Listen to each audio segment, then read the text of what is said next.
So hello everyone. JCC Gurukul के सभी member वासियों की तरफ से आप सभी को जोहार अभिनंदन व्यक्त करते हैं।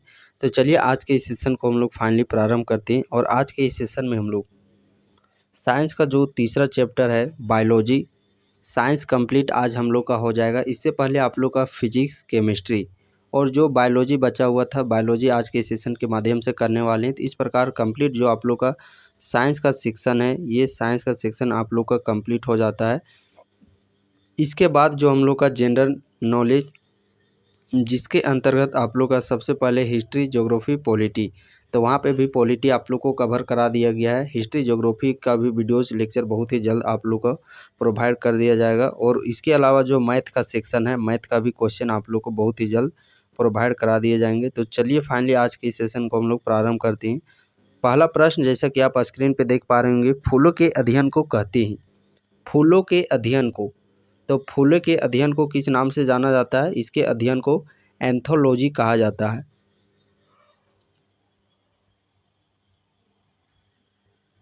कीटों के वैज्ञानिक अध्ययन को कहते हैं कीट, तो कीटों के वैज्ञानिक अध्ययन को क्या चीज कहते हैं? एंटेमोलॉजी। रेशम कीट पालन को कहते हैं रेशम कीट पालन, तो रेशम कीट पालन को क्या कहते हैं? सेरीकल्चर। रेशम कीट पालन सेरीकल्चर। मधुमक्खी का उपयोग किया जाता है, मधुमक्खी का जो पालन होता है ये क्या कहलाता है? एपीकल्चर। मधुमक्खी पालन एपीकल्चर। और विटीकल्चर क्या कहलाता है? तो विटीकल्चर है जो कि वो अंगूर उत्पादन कहलाता है। विटीकल्चर मीन्स अंगूर का उत्पादन, विटीकल्चर अंगूर उत्पादन। वर्मी कल्चर, वर्मी कल्चर जो कि आप लोग का केंचुआ हो जाता है। अगला प्रश्न है, अस्थियों का अध्ययन विज्ञान के किस शाखा के अंतर्गत किया जाता है? अस्थियों का अध्ययन, तो अस्थियों का अध्ययन किसके अंतर्गत किया जाता है? ऑस्टियोलॉजी के अंतर्गत। पैरालॉजी निम्न वैज्ञानिक अध्ययन से संबंधित है। पैरालॉजी किससे संबंधित है? तो ये मिट्टी से संबंधित है पैरालॉजी। सबसे बड़ा स्तनपायी कौन सा है? सबसे बड़ा स्तनपायी, तो सबसे बड़ा जो स्तनपायी है वो है ब्लू व्हेल मछली। सबसे बड़ा स्तनपायी व्हेल मछली। वयस्क मानव में होती है, वयस्क मानव में हड्डियों की कुल संख्या कितनी होती है? 206। वयस्क मनुष्य में हड्डियों की कुल संख्या 206।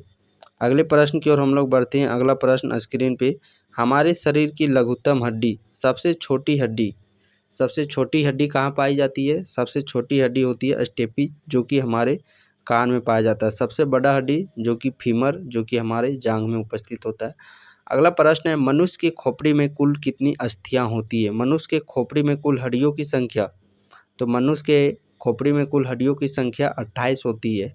मनुष्य के शरीर में पसलियों की कितनी जोड़े होती है? पसलियों की जोड़ों की संख्या कितनी होती है?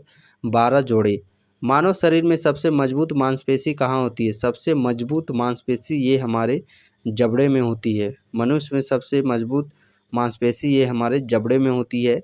मानव शरीर में पाचन का अधिकांश किस अंग में संपन्न होता है? पाचन का जो होता है ये अधिकांश किस अंग में समाप्त होता है? तो अधिकांश जो प्रक्रिया है पाचन का वो हमारे छोटी आंत में होता है। किसमें? छोटी आंत मीन्स क्षुद्रांत में होता है। अगला प्रश्न है, लार निम्न में से किसके पाचन में सहयोग करती है? लार, तो लार किसके पाचन में सहयोग करती है?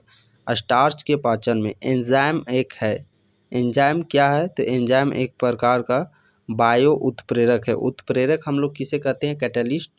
तो उत्प्रेरक जो कि अभिक्रिया के क्रियाशील दर को बढ़ा देता है तो उसे ही उत्प्रेरक यानी कि मीन्स हम लोग क्या कहते हैं? उत्प्रेरक मीन्स कैटलिस्ट।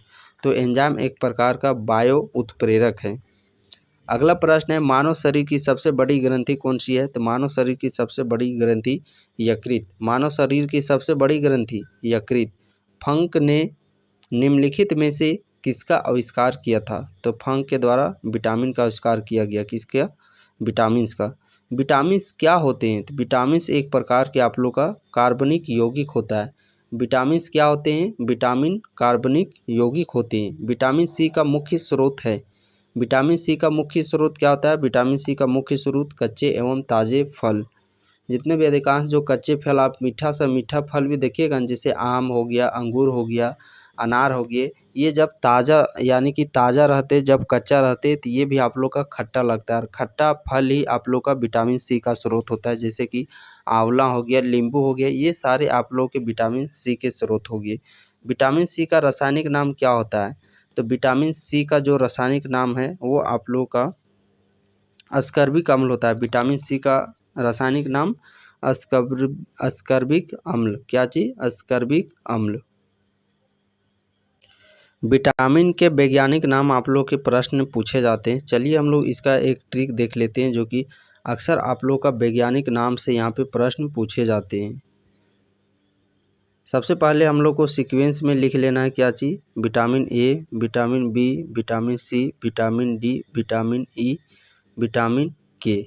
यहाँ पे बी और सी, विटामिन बी सी, ये दोनों जल में घुलनशील होते हैं। इसके अलावा जो विटामिन अड़ेक ए डी ई के, अड़ेक, इसे हम लोग ट्रिक में कीड़ा भी याद रखते हैं, के ई डी ए, तो अड़ेक याद रखिएगा। ये बी सी है जो कि ये वाटर सोल्यूबल होते हैं। क्या चीज़? सोल्यूबल वाटर, ये पानी में सोल्यूबल होते हैं। और ए डी ई के, चलिए इसे हम लोग थोड़ा सा इस प्रकार से कर देते हैं, वाटर वाले को ब्लू से डैश कर देते हैं। ये हमारे वाटर सोल्यूबल होते हैं। क्या चीज़? सोल्यूबल होते हैं, वाटर सोल्यूबल होते हैं। इसके अलावा जो होते हैं ये हमारे ए डी ई के, ये सभी हमारे फैट सोल्यूबल होते हैं। अब ट्रिक हम लोग को क्या याद रखना है? तो ट्रिक हम लोग को देखिए ये चीज़ याद रखना है, रथ एक टॉफ़ी है। क्या चीज़? रथ एक टॉफ़ी है। इसका काम नहीं है, इसके अलावा जो है इनका काम है। रथ एक टॉफ़ी है। रा से रेटिनोल, विटामिन ए का वैज्ञानिक नाम क्या है? Scientific name retinol. था से थायमिन, विटामिन बी का साइंटिफिक नेम, वैज्ञानिक नेम क्या है? रेटिनोल। विटामिन सी, यहाँ से ए से क्या चीज़ हो जाएगा? ए से हो जाएगा अस्कर्बिक अम्ल। तो विटामिन सी का रासायनिक जो साइंटिफिक नेम है वो अस्कर्बिक अम्ल हो जाता है। का से कैल्सीफेरॉल, जो कि विटामिन डी का रासायनिक नाम कैल्सीफेरॉल है। टॉफ़ी, टा से टैकोफेरॉल, जो कि विटामिन ई का साइंटिफिक नेम है। फी से फिलोक्विनोन, जो कि विटामिन के का साइंटिफिक नेम है। तो ये ट्रिक याद रखिएगा, A B C D E के, रथ एक टॉफ़ी है। रथ एक क्या है? तो रथ एक टॉफ़ी है। आई होप सो कि आप लोग का ये जो ट्रिक बताया गया, ये ट्रिक आप लोग को समझ में आ गए होंगे।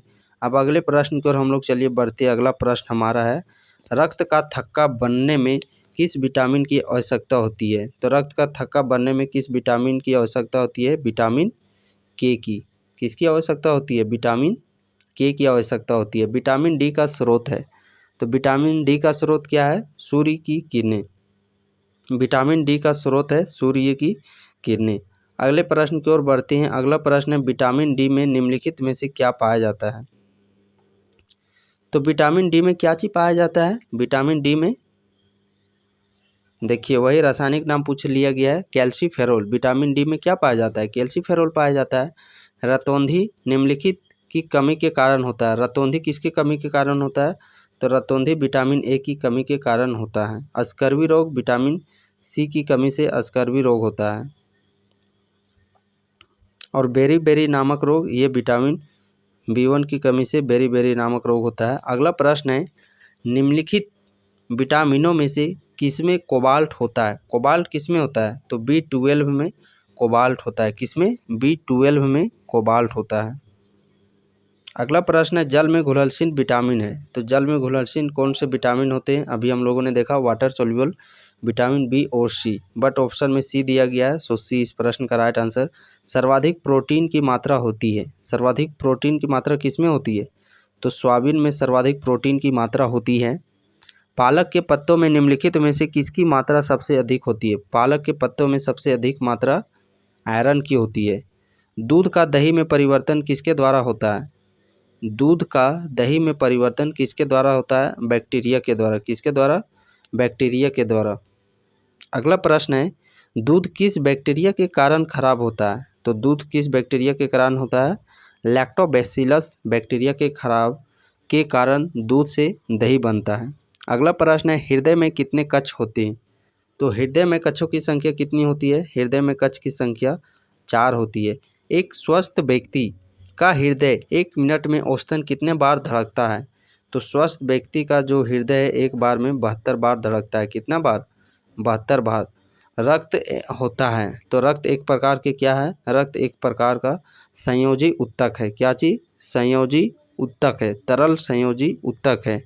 निम्न रक्त वर्ग सर्वदाता है, यूनिवर्सल डोनर, जो सबको दान कर सकता है वो है ओ। वर्ग ए बी रक्त वाला व्यक्ति किसी ऐसे व्यक्ति का रक्त ले सकता है जिसका रक्त वर्ग हो। तो रक्त वर्ग क्या चीज हो? मात्र सिर्फ बी हो। रक्त समूह की खोज की। रक्त समूह की खोज किसके द्वारा किया गया है? कार्ल लैंडस्टीनर के द्वारा रक्त की खोज की गई है। किसके द्वारा? कार्ल लैंडस्टीनर के द्वारा रक्त की खोज की गई है। अगले प्रश्न की ओर हम लोग बढ़ते हैं। अगला प्रश्न जो कि आपके स्क्रीन पर, आरएच कारक का नाम संबंधित है एक प्रकार के। तो आरएच फैक्टर ये किससे संबंधित रखता है? आरएच फैक्टर ये बंदर से संबंधित है, बंदर का क्लोन है। शरीर में निम्न में से कौन सा संक्रमण से हमारी रक्षा करता है? तो संक्रमण से अच्छा कौन करता है? WBC, वाइट ब्लड सेल्स, जो कि संक्रमण से हमारा रक्षा करता है। अगला प्रश्न है, WBC का बनना तथा RBC का विनाश होता है, ये कहाँ पे होता है? WBC का बनना, RBC का विनाश होना, ये हमारे प्लीहा स्प्लीन में होता है। प्लाज्मा में जल का प्रतिशत होता है, तो प्लाज्मा में जल का प्रतिशत अप्रोक्स आप लोग का 60% के समथिंग होती है। डायलिसिस किससे संबंधित है? तो डायलिसिस वृक्क, डायलिसिस अपोहन, ये वृक्क से संबंधित है। किससे? वृक्क से। शरीर का तापक्रम नियंत्रित करता है, तो शरीर का तापक्रम किसके द्वारा नियंत्रित होता है? हाइपोथैलेमस के कारण। इंसुलिन होता है, तो इंसुलिन क्या है? इंसुलिन एक प्रकार का कार्बोहाइड्रेट है। इंसुलिन क्या चीज़ है? कार्बोहाइड्रेट है। निम्न में से किसकी कमी से मनुष्य में मधुमेह होता है? मधुमेह किसकी कमी से होता है? मधुमेह नामक रोग, शुगर बीमारी। तो इंसुलिन की कमी से मधुमेह नामक रोग होता है। आयोडीन की कमी से होती है, तो आयोडीन की कमी से कौन सा रोग होता है? घेंघा रोग। आयोडीन की कमी से घेंघा रोग। हरे फलों को कृत्रिम ढंग से पकाने हेतु प्रयुक्त गैस है, तो हरे फलों को कृत्रिम रूप से पकाने के लिए कौन सा गैस का प्रयोग किया जाता है? एसिटिलीन गैस का। डीपीटी का टीका निम्न में से किसके काम नहीं आता है? डिप्टी, डिप्थीरिया हो गया एक तो आपका काली खांसी हो गया, एक टेटनस हो गया। तो पीलिया के उपचार में डीपीटी का टीका है जो कि वो नहीं लगाया जाता। इटाई रोग किससे दीर्घकालीन विषाक्त से होता है? इटाई रोग किसके? दीर्घकालीन से। दीर्घ मीन्स जल में इसकी कमी से इटाई नामक रोग होती है, तो कैडमियम की अधिकता से, जल में कैडमियम की अधिकता से इटाई नामक रोग होता है। शरीर के अंदर लौह की कमी से उत्पन्न होने वाला रोग है। शरीर के अंदर लौह की कमी से कौन सा नामक रोग उत्पन्न होता है? तो रक्तहीनता। क्या चीज नामक रोग होता है? रक्तहीनता नामक रोग होता है। अगला प्रश्न है, निम्नलिखित में से सबसे अच्छा प्रोटीन का स्रोत क्या है? प्रोटीन का सबसे अच्छा स्रोत मछली। क्या है? मछली। हैजा किससे फैलता है? तो हैजा नामक जो रोग है वो अक्सर हमारे पानी से फैलता है, दूषित पानी पीने से फैलता है। अशुद्ध रक्त कहाँ बहता है? अशुद्ध रक्त, तो शुद्ध रक्त तो हमारा धमनी में बहता है, अशुद्ध रक्त ये हमारा सिरा में बहता है। डीएनए कहाँ मौजूद होता है? डीएनए कहाँ पे मौजूद होता है? तो न्यूक्लियस। डीएनए कहाँ पे मौजूद होता है? न्यूक्लियस में डीएनए मौजूद होता है। विज्ञान की किस शाखा के अंतर्गत मानव त्वचा का अध्ययन किया जाता है? मानव त्वचा का अध्ययन विज्ञान की किस शाखा में किया जाता है? डर्मेटोलॉजी के। संतुलित आहार में होते हैं, संतुलित आहार में क्या होते हैं? प्रोटीन होता है, विटामिन होता है, कार्बोहाइड्रेट होता है, यानी कि ऑल ऑफ दिस ये सभी होते हैं। छोटी चेचक के कारण क्या है? छोटी चेचक के कारण क्या है? तो छोटी चेचक इसका कारण होता है विषाणु। क्या चीज? विषाणु। पेनिसिलिन की खोज किसने की? तो पेनिसिलिन की खोज फ्लेमिंग के द्वारा किया गया। पेनिसिलिन की खोज फ्लेमिंग के द्वारा।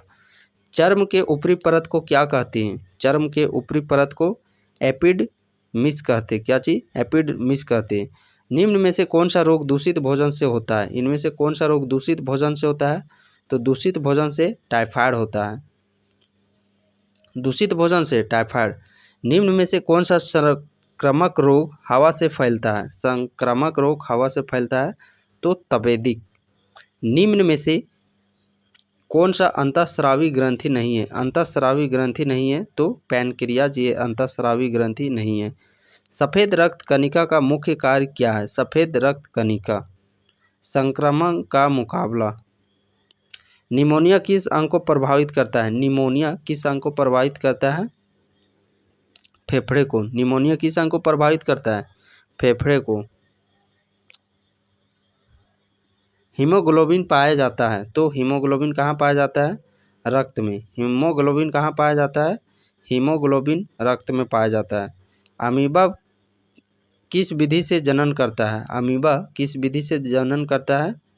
तो द्विखंडन विधि से। अमीबा किस विधि से जनन करता है? द्विखंडन विधि से। जीव विज्ञान के पिता कहलाते हैं, जीव विज्ञान जंतु विज्ञान के पिता अरस्तु को कहा जाता है। डीएनए संरचना की खोज की थी। डीएनए संरचना की खोज किसके द्वारा की गया? वाटसन एवं क्रिक के द्वारा। डीएनए की खोज वाटसन एवं क्रिक के द्वारा। कोशिका शब्द दिया गया था। कोशिका शब्द रॉबर्ट हुक के द्वारा 1665 ईस्वी में दिया गया था। मनुष्य में गुणसूत्र होते हैं तो मनुष्य में गुणसूत्रों की कुल संख्या 23 जोड़ा। 23 जोड़ा मीन्स कहने का तात्पर्य है 26। मानव में लाल रक्त कणिकाएं का जीवन काल कितना दिन का होता है? आरबीसी का जीवन काल कितना होता है? ये बहुत ही इंपॉर्टेंट प्रश्न है। 120 दिनों का कार्यकाल होता है। मानव मस्तिष्क का वजन होता है लगभग, मानव मस्तिष्क का वजन लगभग कितना होता है? 1450 ग्राम, बट अप्रोक्स में 1400 आप लोग यहाँ पे लेके चलिए। कुनेन प्राप्त होता है। कुनेन कुनेन ये सिनकोना नामक वृक्ष से प्राप्त होता है। ये मलेरिया के लिए उपचार होता है। क्लोरोफिल कहाँ होता है? क्लोरोफिल कहाँ पे होता है? क्लोरोफिल ये पत्ती में होता है। धातु पूछेगा तो मैग्नीशियम धातु। गुर्दे की कार्यवाही इकाई क्या है? तो गुर्दे की कार्यवाही इकाई नेफ्रॉन। क्या चीज? गुर्दे की कार्यवाही इकाई नेफ्रॉन। गुर्दे की नेफ्रॉन। और जो तंत्रिका तंत्र होता है इसका न्यूरॉन। ट्रैकोमा रोग संबंधित है। ट्रैकोमा रोग, तो ट्रैकोमा रोग किससे संबंधित होता है? आँख से। ट्रैकोमा रोग आँख से संबंधित होता है। तो चलिए आज के इस सेशन को हम लोग यहीं पे समाप्त करते हैं। तो इस प्रकार हम लोगों ने बहुत ही बेहतरीन तरीके से अप्रोक्स देखते होंगे फिजिक्स का 150 प्लस क्वेश्चन, उसी प्रकार 100 के प्लस क्वेश्चन आप लोगों का केमिस्ट्री को देखने को मिला और बायोलॉजी के भी इस प्रकार हम लोगों ने 75 प्रश्नों का एक महामैराथन सेशन के तहत कंप्लीट हम लोग ने साइंस के प्रश्नों का जिक्र किया। और यकीन मानिए इन तीनों मैराथन को यदि आप देख लेते हैं तो साइंस से जो भी प्रश्न पूछेंगे सारे प्रश्न तो हम लोग नहीं ले सकते, बट अधिकांश प्रश्न आप लोग के इन्हीं मैराथन क्लास से भी देखने को आप लोग को मिल जाएंगे। तो इन्हीं मैराथन क्लास को आप लोग एक बार अटेंड ज़रूर कर लीजिएगा। फिलहाल चलिए सेशन को समाप्त करते हैं।